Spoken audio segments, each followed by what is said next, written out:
Hi, this is Paul Slack. It's Good News Planet. I'm speaking to Justin Churchman. Hi, Justin. How are you? Hello, I'm awesome, thank you. Excellent. You're an 18-year-old gentleman, I know, and I've heard. 2011 Huggable Hero and CNN Heroes Young Wonder. Wow. So we're celebrating wanted, service-minded kids, a reward of $10,000. Now, that's not a bad reward, is it?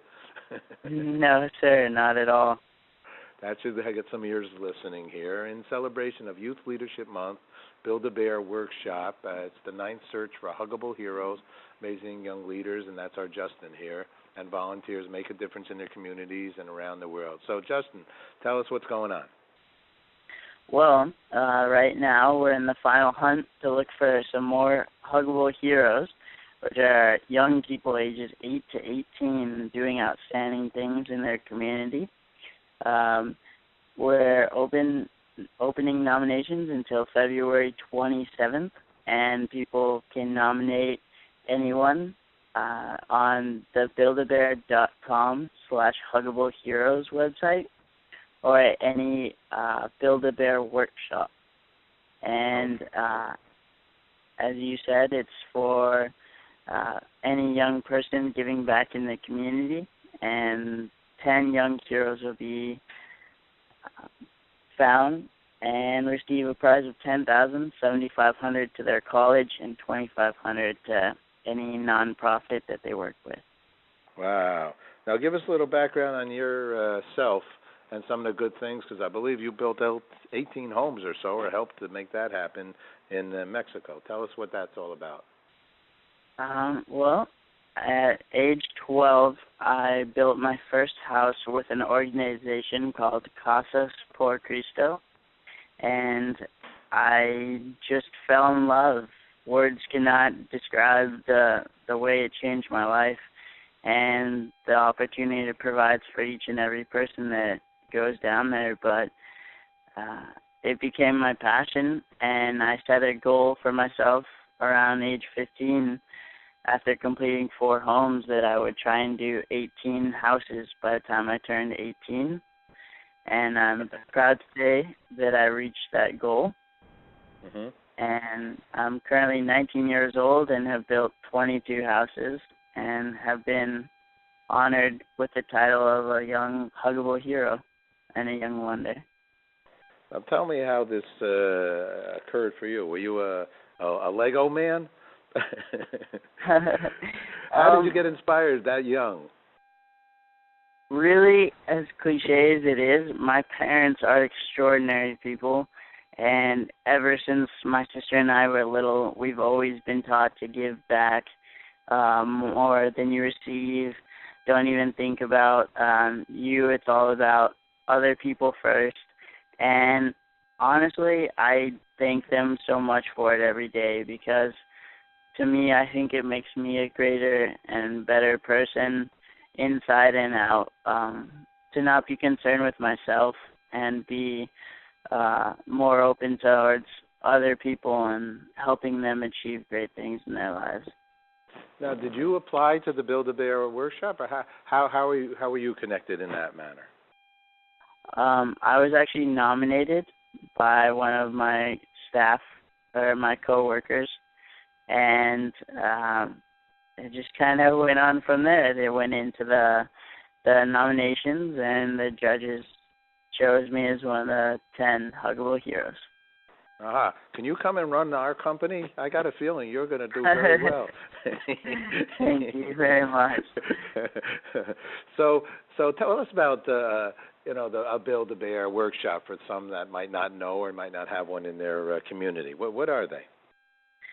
Well, Build-A-Bear is an awesome little community kind of store, actually, where any age can go in and create a little friend, basically. It's a stuffed animal that has a little heart inside of it, and you can put clothes on it, you can customize it, and it's just a way to kind of build your own creation.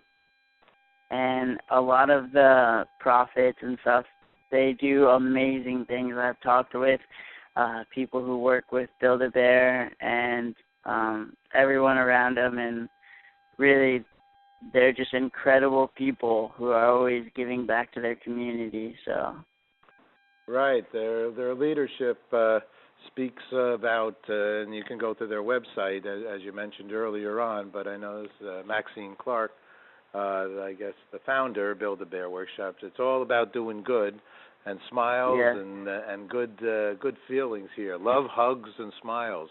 You can't go wrong there, right, Justin? Not at all.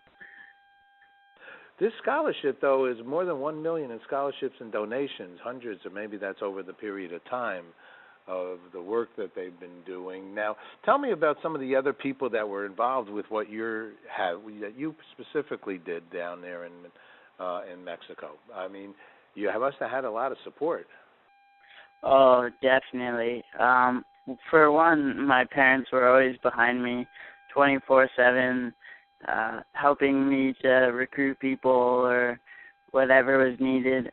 Definitely gave me a lot of great contacts, which is one thing that Huggable Heroes is incredible for. Is it's just opened up a line to meet new people and to kind of spread out and start new projects. But I've talked to community organizations and gone to them for large sponsorships. I've asked my friends for 10 cents for every lap that I run around the track in 30 minutes, and it fundraised $1,300. I mean, there's all sorts of different types of people that are willing to help if you just ask them nicely.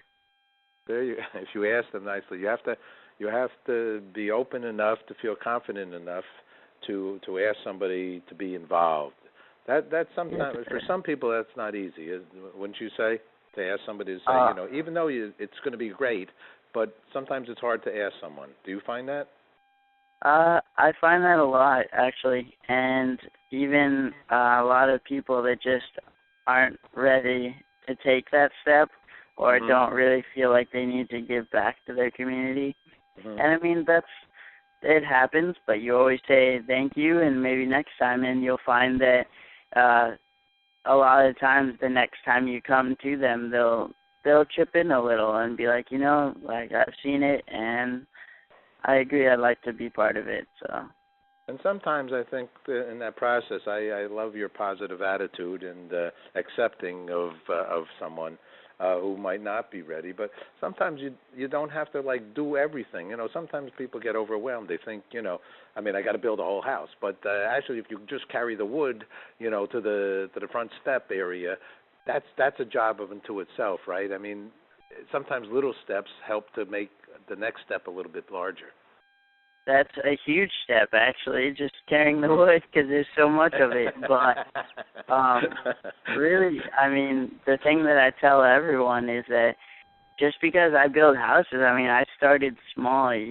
My focus, I was cleaning streets, and I went to homeless shelters and fed the homeless and, spent a couple hours doing this, a couple hours doing that.